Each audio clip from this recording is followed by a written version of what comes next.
러시아의 문학가 도스토옙스키는 고난의 사람이라는 별명이 붙을 정도였습니다. 어린 시절에 아버지가 자기에게 살해를 당합니다. 청년기가 되어져서 혁명당에 가입했다고 하는 죄목으로 사형언도를 받습니다.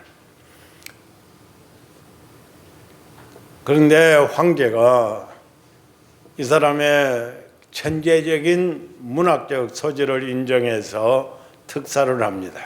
그러나 시베리아의 유배당에서 4년 동안 추위와 더불어서 고통을 겪으면서 몸이 얼게 됩니다.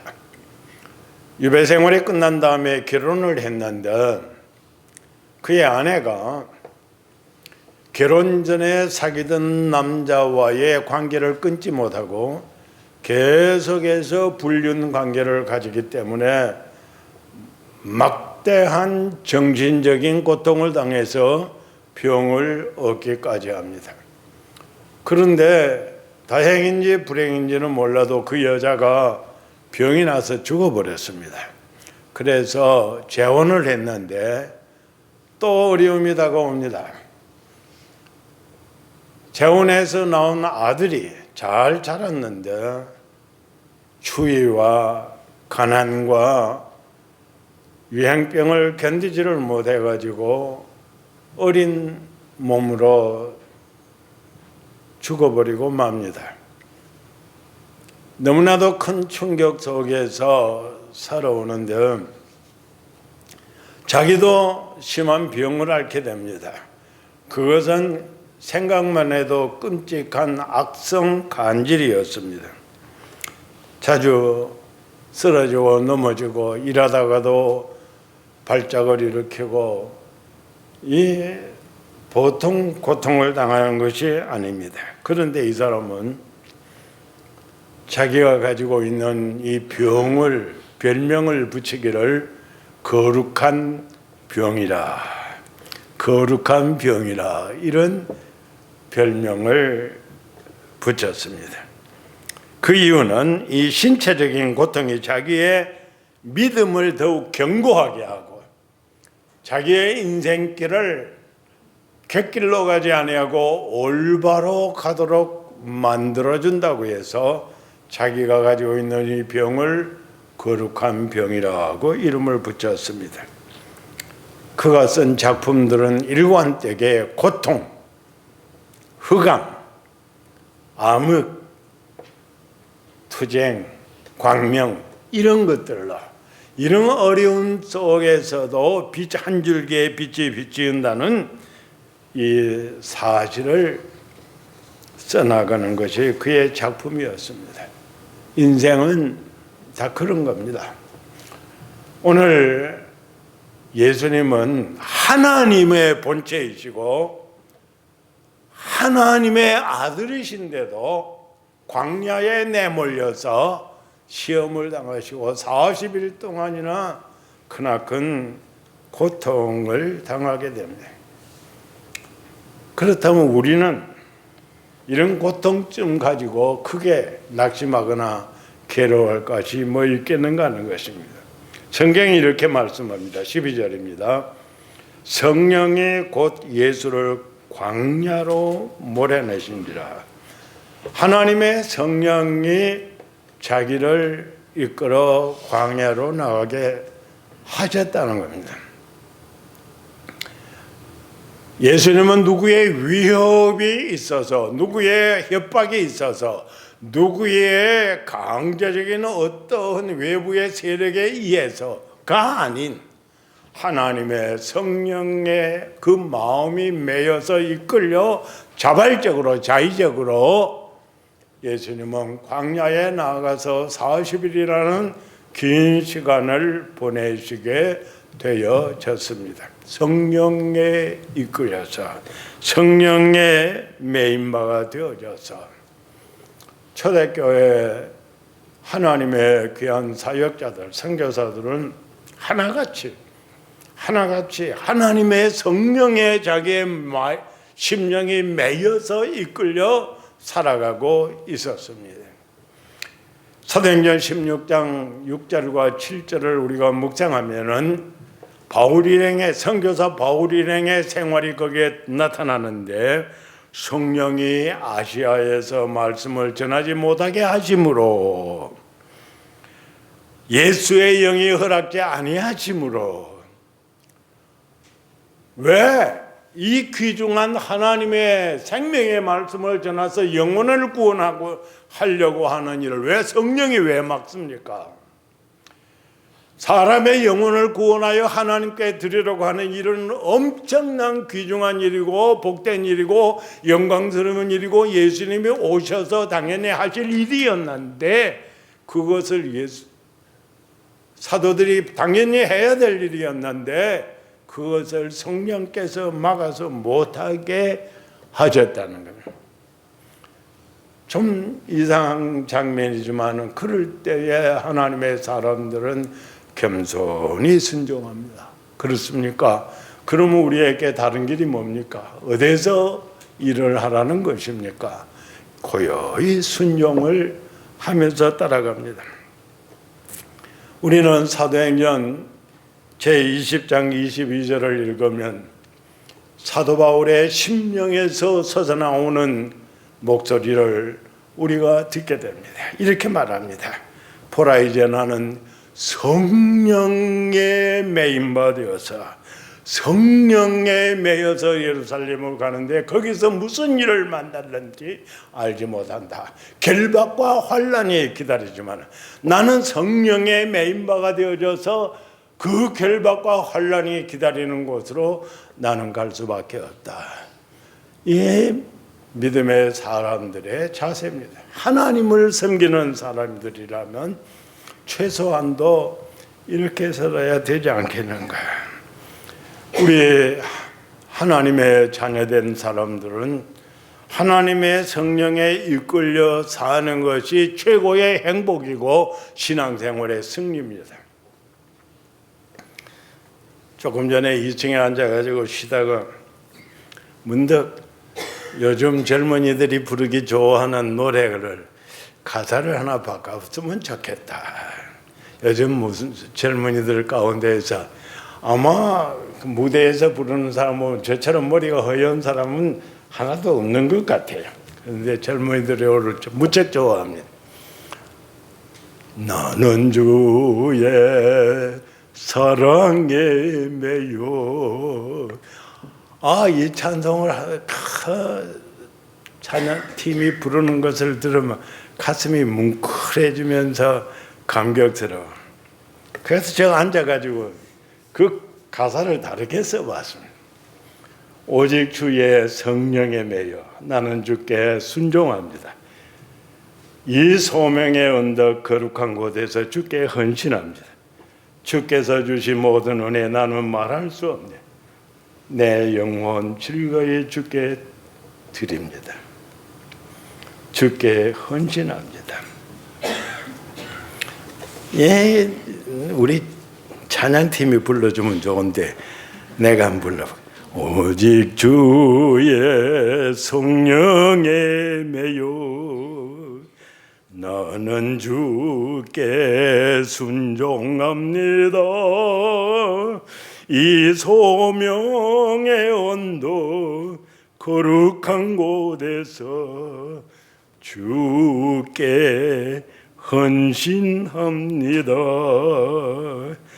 주께서 주신 모든 은혜 나는 말할 수 없네. 내 영혼 즐거이 주 따르렵니다. 주께 헌신합니다. 우리 예수 믿는 사람이라면은 내 자신을 포기하고라도 하나님의 성령의 인도함을 받아야 되지 않나요? 성령의 인도함을 받으려면 제일 먼저 내가 선입견을 버려야 됩니다. 모든 그리스도인들이 선입견이 있습니다. 교회에 대한 선입견, 목사에 대한 선입견, 성도에 대한 선입견, 모든 선입견이 있습니다. 그것 버리지 아니하면 성령의 인도함을 따를 수가 없습니다. 내 아집을 버려야 됩니다.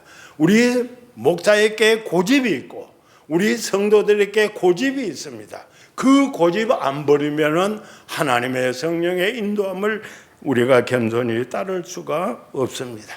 겸손하게 낮아져야 됩니다. 그리고 하나님의 말씀을 경청해야 됩니다. 그럴 때에 하나님의 성령의 인도함을 우리가 겸손히 따를 수가 있게 됩니다. 아무리 예수 잘 믿는 사람이라고 자랑을 해도, 아무리 목사고 장로라고 할지라도 성령의 인도함을 배격하면은 예수 믿는 사람 아닙니다. 절대로. 그 사람은 그리스도인이라고 할 수 없는 게 성경이 말씀하기를 너희가 말로 인자를 거역하면 용서함 받을 수 있지만은 성령을 거역하면 용서를 못 받는다. 금생내세에서 절대로 용서를 못 받는다고 말씀을 했어요. 그렇기 때문에 성령의 인도함과 성령의 역사를 거역하고 사는 사람들을 우리는 그리스도인이라고 하기가 어려운 것입니다.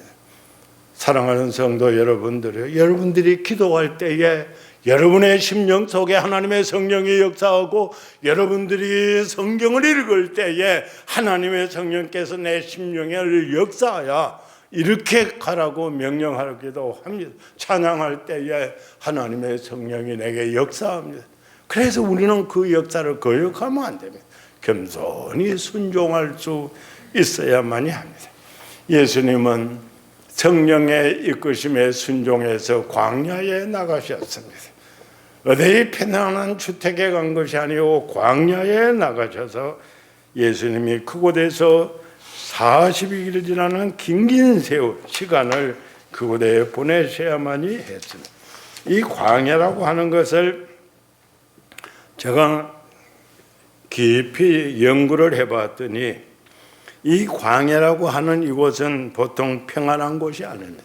고독한 곳입니다. 위험한 곳입니다.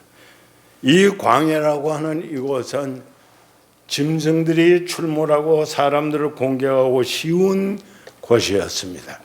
이런 어려운 곳에 예수님이 나가셔서 40일 동안을 계셨다는 것입니다. 우리는 숫자 가지고 어떤 성경을 해석할 필요는 없습니다만은 40일이라고 하는 이것은 아주 영적인 면에서도 깊은 은혜를 우리에게 주시는 숫자입니다. 모세가 시내산에 올라가서 식병을 받기 위하여 40일 동안 머물게 됩니다. 엘리야가 호렙산을 찾아서 가는데 40일 동안 긴 세월을 사막에 고통을 겪으면서도 걸어가고 있습니다. 예수님이 십자가에서 못 박혀 죽으시고 사흘 만에 부활하십니다. 그런데 하늘로 올라가셔야 하는데 40일 동안을 이 땅 위에 계셨습니다. 왜? 제자들에게 예수님이 부활하신 사실, 예수님의 십자가의 사실, 부활의 사실, 그래서 이 사실을 제자들에게 확인시켜서 부활의 증인 만들기 위하여서 40일 동안이나 긴 세월을 이 땅 위에 머물러 계셨던 것입니다. 그렇기 때문에 오늘 우리들은 이 40이라고 하는 이 숫자를 예수님이 광야에서 그저 할 수 없이 40일 동안 계셨다고 생각할 것이 아니라 예수님께서 공생애를 시작하시는 일과 아니면 오늘 이 땅 위에 우리들을 남겨두시면서 하나님의 사역을 하는 기간 전체가 이 40일이라고 하는 숫자에 함축된다고 생각을 해도 우리는 별 그렇게 틀리게 이해하는 것은 아닙니다. 우리는 오늘날 이런 기간 동안에 살아가고 있습니다. 여러분들은 분명코 이 광야 40일의 생활을 지금 하고 있습니다. 아무리 평안하고 행복하고 유복하고 아무런 고통이 없이 보이는 사람들이라 할지라도 이 광야 생활을 하고 있는 것은 분명한 사실입니다. 그렇기 때문에 내가 어떻게 여기에서 이 어려운 때를 이겨 나아갈 것인가? 예수님은 광야에서 사탄에게 시험을 받았다고 합니다. 이 시험이라고 하는 것은 우리가 성경적으로 이해하면 언제나 두 가지로 생각할 수 있는데, 하나는 우리를 망하게 하려고 하는 템테이션, 이 사람들을 완전히 매몰시키려고 하는 이런 것이 있고, 다른 한면은 트라이얼, 우리들을 연단시켜서 성숙한 하나의 인간으로 만들려고 하는 하나님의 고귀한 목적이 있을 수 있습니다. 그렇기 때문에 우리는 우리에게 어떠한 시련이 다가올 때 이것이 목적이 뭐냐, 이걸 파악하는 것이 참 좋은 일입니다. 예수님에게 찾아온 사탄은 예수님을 시험하는데 예수님의 메시아직을 빼앗으려고 하는 겁니다. 네가 내게 한 번만 절을 해라. 그러면 이 천하만국과 영광을 다 내게 주겠다. 이 사탄은 이 무서운 공약을 해온 겁니다. 예수님의 신성을 파괴하려고 한 겁니다. 내가 성전 꼭대기에서 뛰어내리라. 그리하면 하나님이 그 사자들을 보내서 너를 붙들어 발이 돌에 부딪히지 않도록 해주지 않겠느냐. 이따위 시험들을 한 것입니다. 돌로서 떡을 만들어 먹어라. 배고프지 않느냐? 돌로 떡을 만들어 먹어라. 이것은 인간의 육정을 위한 무서운 시험입니다. 오늘날 이 세상에 살고 있는 모든 사람들에게 다가오는 시험이 육신의 정욕과 안목의 정욕과 이생의 자랑입니다. 이것은 물질, 이성, 명예, 이 세 가지로 인간들을 망치려고 하는 사탄의 전략입니다. 예수님은 이런 무서운 시련을 당하셨지만 사탄아 물러가라. 주 너의 하나님을 시험하지 말라. 사람이 떡으로만 사는 것이 아니다. 하나님의 말씀으로 사는 것이다.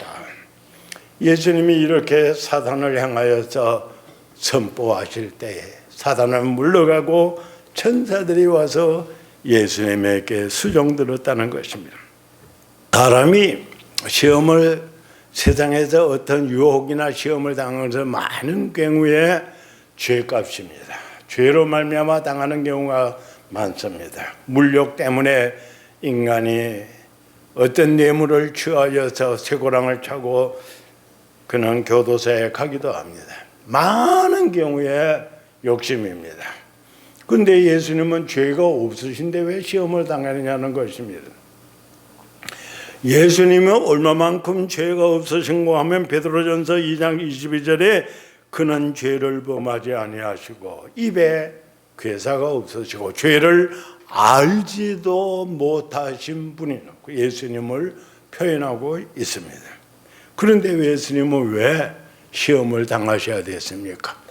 내가 당할 시험을 예수님이 먼저 당하신 것이죠. 내가 나의 죄로 말미암아, 나의 무서운 죄악으로 말미암아 파멸을 선고받을 수밖에 없는데 예수님께서 나를 위해서 먼저 당해 주신 것입니다. 예수님은 거룩하신 분인데 왜 예수님이 시험을 당하셨습니까? 성경은 말씀하기를 빌보서 2장 6절에 그는 근본 하나님의 본체이시나, 예수님은 근본 하나님의 본체이십니다. 그런 분이 왜 시험을 당하지야만이 합니까?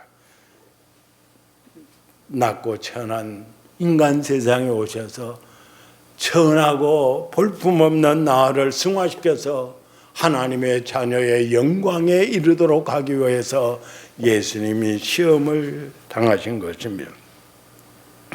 그렇다면 우리는 예수님의 시험 당하심을 바라보면서 고요히 한번 생각할 것이 있는데, 그 중에서 허다히 엄청나게 많은 이야기를 할 수 있지만 하나, 마르틴 루터가 이런 이야기를 한 것을 기억할 수 있습니다.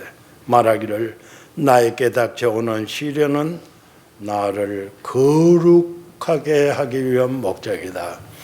우리가 너무나도 추하니까, 우리가 너무나도 누더기 같으니까, 우리가 세상에서 너무나도 죄악에 때묻어 있으니까 이것 가지고는 천국에 들어갈 수가 없을 것 같으니까 시련이라고 하는 이런 과정을 통해서 우리들을 깨끗하게 하고 연단해서 하나님의 거룩한 자녀로 만들어 주시는 것입니다.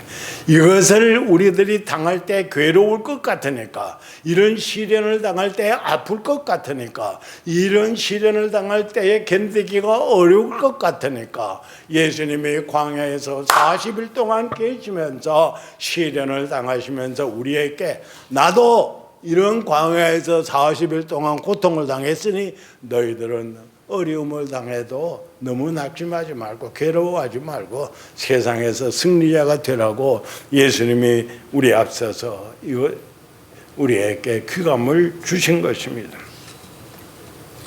예수님은 광야에서 들짐승과 함께 계셨다. 이 광야에서 들짐승과 함께 계셨다고 합니다. 물론 애완동물들하고 애완동물 강아지하고 고양이하고 같이 있으면 이건 기쁜 일인지 모르지만 광야에서 그 야생 동물들하고 독사들의 우글대는 세계에서 갖가지 해치려는 동물들이 있는 세계에서 함께 산다고 하는 것은 이건 힘든 일입니다. 어려운 일입니다. 이건 유쾌한 일이 되지를 못합니다. 그런데 예수님이 들짐승들하고 함께 계셨다고 하는 것입니다. 저는 이 성경을 연구를 하면서 생각해 봅니다. 그럼 우리는 예수님이 오늘 우리와 함께 하시는데 우리는 들짐승보다 나을 게 뭐 있느냐?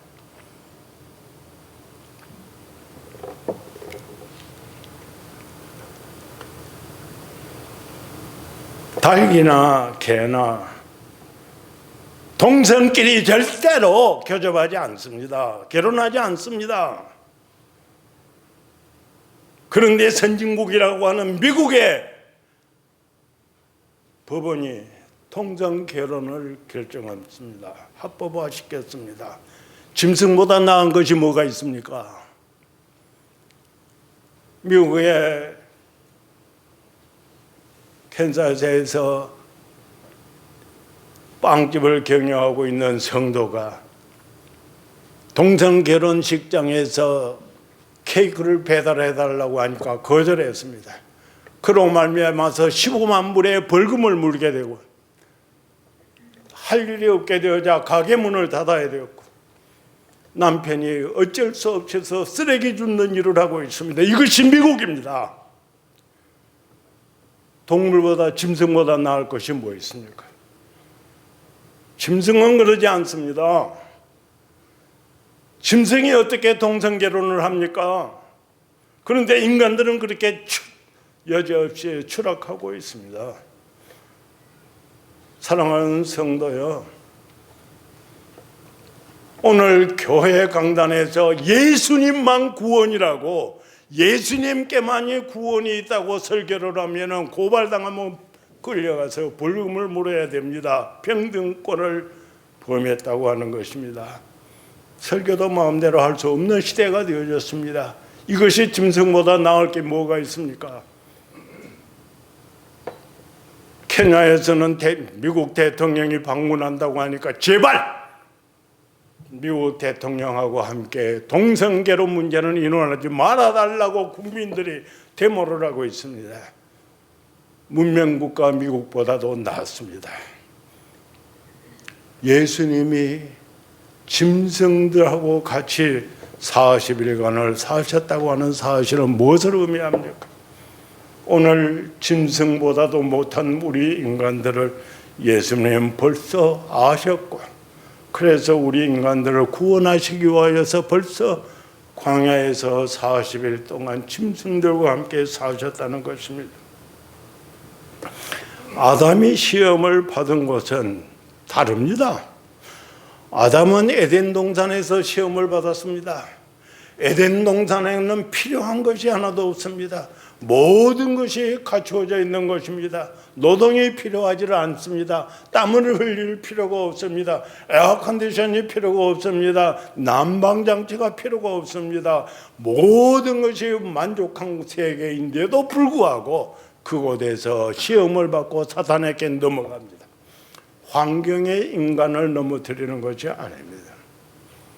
환경에 인간을 죽음에다가 빠뜨리는 시험을 주는 것이 아닙니다.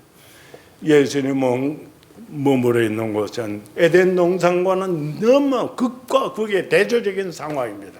예수님은 광야입니다. 짐승들이 우글대는 곳입니다. 독사가 우글대는 곳입니다. 무서운 이런 야생동물이 우글대는 곳에 계셨지만은 사탄에게 시험을 넘어가지를 않아야 하신 것입니다. 그렇다면 오늘 우리는 환경을 탓할 것이 아니죠.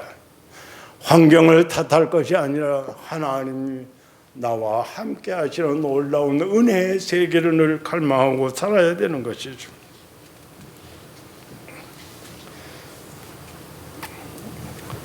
예수님은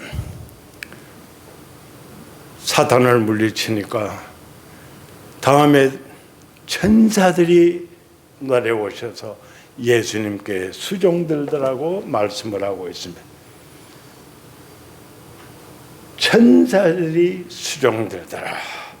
천사들이 수종들더라. 어떤 수종을 들었는지는 성경에 기록을 하지 않았습니다. 하나님께서 천사들 시켜서 가서 위로를 해라. 그렇게 해서 그 위로를 전달하기 위해서 왔는지도 모르죠.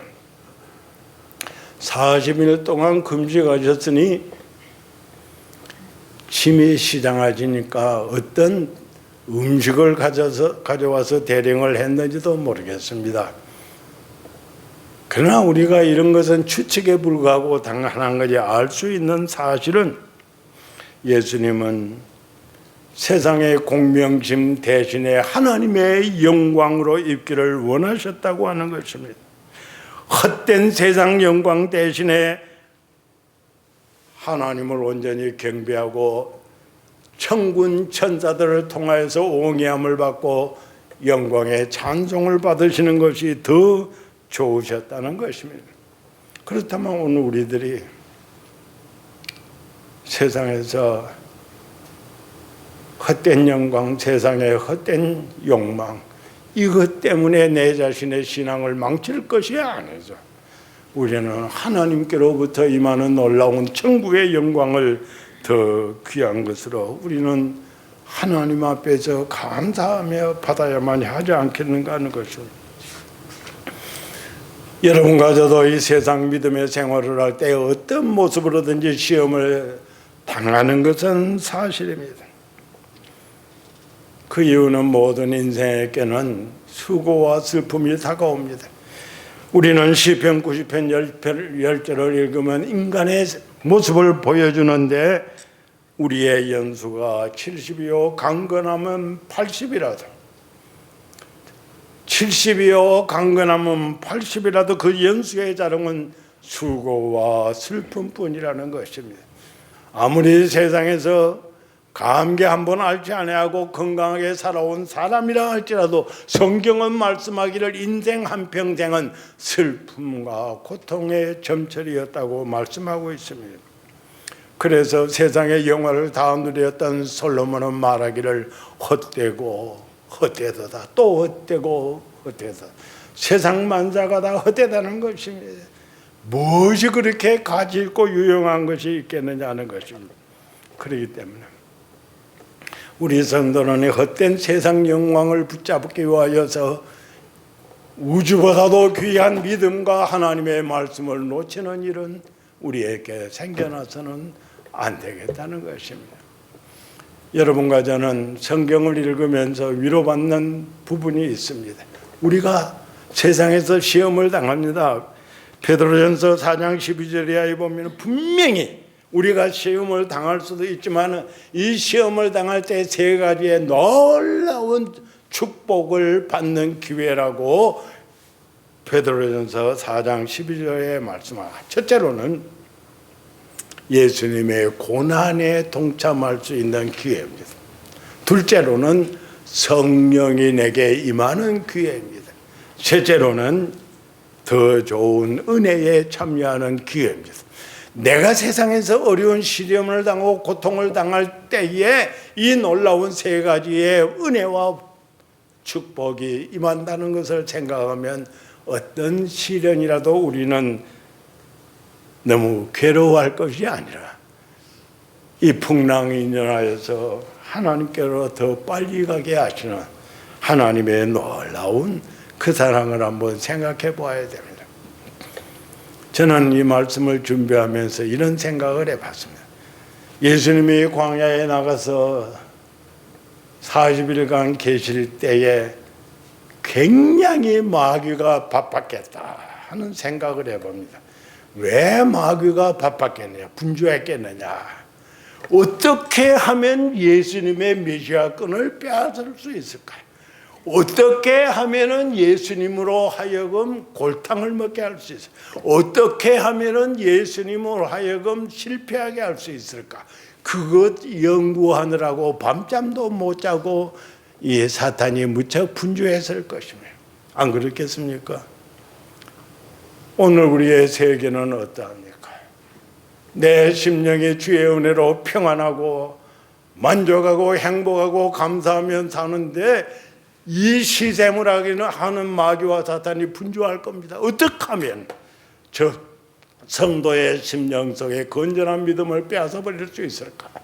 이거 연구하느라고 사탄이 밤잠을 못할 겁니다. 저 성도의 가정은 너무나도 놀라운 수익도인데 저 가정을 파괴해야 되겠다. 저 가정은 어떻게 하든지 파탄을 만들어야겠다고 어떻게 하면 될까? 사탄이 그걸 연구하느라고 밤잠 못 잘 거예요. 우리 교회를 내려다보면서 사탄이 지금 시샘을 할 겁니다. 목사가 사임한 지 몇 달 되어져도 교회가 와해되지 않고 있으니까 어떻게 하면 와해를 시킬 수 있느냐? 어떻게 하면 이 교회 교인들을 다 흩어버릴 수 있느냐? 어떻게 하면 이 교회 교인들이 교회를 다 등질 수 있게 만들 수 있을까? 아마 사탄은 지금 막 밤잠 못하고 저녁마다 회의를 하고 아침부터 저녁까지 저희들끼리 모여서 지금 의논을 하고 난리가 났을 거예요. 안 그렇겠습니까? 그런데 천사도 바쁘다고요. 천사도 한참 바빴을 겁니다. 어떻게 하면 40일 동안 광야에 계시는 예수님을 편안하게 모실까? 어떻게 하면 40일 동안 줄이신 예수님이 병나지 않도록 모실 수 있을까? 어떻게 하면 예수님이 이렇게 사탄에게 여지없는 공격을 받고 있는데 예수님을 영화롭게 할 수 있을까? 아마 이 연구하느라고 천사들도 무척 바빴을 겁니다. 오늘도 마찬가지입니다. 우리 성도들이 고통을 당하니까, 괴로움을 당하니까, 가정에 어려움을 당하니까, 사업에 고통을 당하니까, 사업 문제, 신분 문제, 세상의 여러 가지 문제들로 말미암아 괴로움을 당하니까 천사들이 지금 막 정신을 못 차리고 어떻게 하면 우리 성도를 붙들어 줄까? 어떻게 하면 우리 성도들이 실패하지 않도록 든든하게 보호해 줄 수 있을까? 그 천사들이 연구하느라고 지금 정신을 못 차리고 분주할 거라고요. 그렇게 생각할 때 우리 성도들이 얼마나 감사합니까? 성경이 말씀합니다. 천사의 존재가 뭐냐? 히브리서 4장에 천사는 부리는 영으로 성도 섬기라고 보낸 존재들이 아니냐. 천사들은 우리 성도들을 섬기라고 보낸받은 존재지 성도들에게 경배의 대상으로 존재하는 것은 아닙니다. 이 시간도 여러분들에게 천사가 딱 달겨붙었어. 여러분의 가정, 여러분의 개인, 여러분의 사업, 우리 교회를 천사가 달겨붙어서 지금 수종 들고 있다는 놀라운 사실. 하나님께서 천사를 보내서 저 성도들에게 수종 들어라. 실패하지 않도록 해라. 넘어지지 않도록 해라. 믿음 빼앗기지 않도록 해라. 하나님 앞에 든든하게 살아갈 수 있도록 하라고 천사들을 보내서 수용들게 하신 그 하나님을 영원히 찬양하시기 바랍니다. 하나님께서 여러분과 함께 하십니다. 결코 여러분들의 삶의 현장 속에 홀로가 아닙니다. 세상에서 내 부모는 나를 버렸을지라도 하나님은 나와 함께 하시는, 하나님은 언제나 나와 함께 하시니까 그 하나님의 사자들이 지금도 여러분들의 곁에서, 앞에서, 뒤에서 언제나 호위하시고 지켜주시고 인도해 주심을 믿고 감사하면서 믿음으로 승리하시기를 주님의 이름으로 축복합니다.